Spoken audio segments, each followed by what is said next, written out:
तो नमस्कार दोस्तों, मैं मुकेश आप सबका स्वागत करता हूं अपने नए यूट्यूब चैनल स्टोरीज ऑफ बाबा नीम करौली, जहां मैं आप लोगों के साथ शेयर करता हूं बाबा नीम करौली महाराज की जीवनी, उनके कुछ किस्से और कुछ चमत्कार। दोस्तों, बाबा नीम करौली वो वास्तव में हनुमान जी के स्वरूप थे, हनुमान जी के अवतार थे और इस बात को जो है उनके कई भक्त मानते थे। कई बार उन्होंने प्रमाणित किया है कि बाबा नीम करौली महाराज हनुमान जी के अवतार ही थे। और दोस्तों, आज का किस्सा जुड़ा हुआ है कुछ ऐसे इंसिडेंट के साथ में।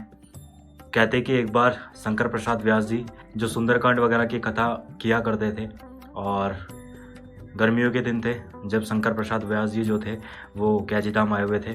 बाबा ने आदेश दिया था कि आप कैची धाम आइएगा और वहाँ पर जो है कथा का वाचन कीजिएगा। तो कैची धाम आए हुए थे और बाबा जी के साथ में जो है थोड़े से घुल मिल गए थे। अब बाबा के साथ एक बार घूमने के लिए निकले। वहाँ पे पास में एक छोटा सा बगीचा है जहाँ पर जो है बाबा और व्यास जी जो है वो टहल रहे थे। बाबा ने जो है अपना एक हाथ जो है उनके कंधे पर रखा हुआ था और धीरे धीरे जो है वो बगीचे में टहल रहे थे। कहते हैं कि जब भक्त को भगवान का सानिध्य मिलता है तो कई बार उसके मन में कई सारी शंकाओं का जन्म भी होता है। तो उसी तरीके से जो है व्यास जी जो है बाबा नीम करौली महाराज के साथ टहल रहे थे, तो उनके मन में कई सारे विचार चल रहे थे।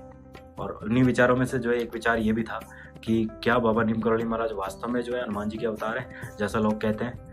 और इस तरीके से जो है उनके मन में विचार चल रहे थे। बाबा नीम करौली महाराज के जो है हनुमान स्वरूप होने पे थोड़ी सी शंका उनके मन में चल रही थी। और तभी बाबा नीम करौली महाराज हल्के से उनकी तरफ घूमे और उनकी तरफ देखकर जो है मुस्कुरा दिए। अब शंकर प्रसाद व्यास जी जो है कुछ समझ नहीं पाए। थोड़ी दूर टहले, थोड़ी दूर और चले थे। थोड़ी दूर चलते रहे उन्होंने देखा कि बाबा का हाथ जो है उसका वजन धीरे धीरे बढ़ता जा रहा है।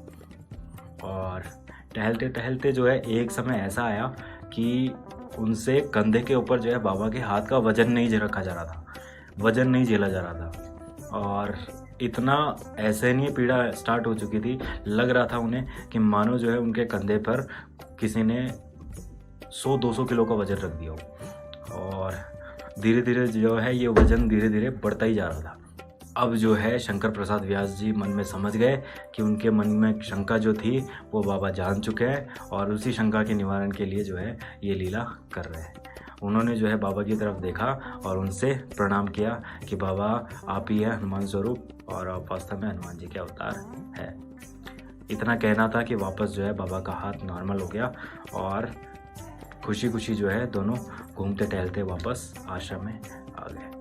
इस तरीके से दोस्तों कहते हैं कि छोटे छोटे पर्चे दिया करते थे, छोटे छोटे चमत्कार किया करते थे बाबा, और जिनसे उनको भक्तों को जो है रियलाइज़ हो जाता था कि बाबा नीम करौली महाराज जो थे वास्तव में हनुमान जी के ही अवतार थे। तो आज के अंक में इतना ही दोस्तों, मिलते हैं अगले अंक में। अगर आपने चैनल अभी तक सब्सक्राइब नहीं किया है तो लाइक कीजिएगा, शेयर कीजिएगा, चैनल जरूर सब्सक्राइब कर लीजिएगा। मिलते हैं अगले अंक में, तब तक के लिए धन्यवाद। जय हिंद, जय भारत, जय बाबा नीम करौली।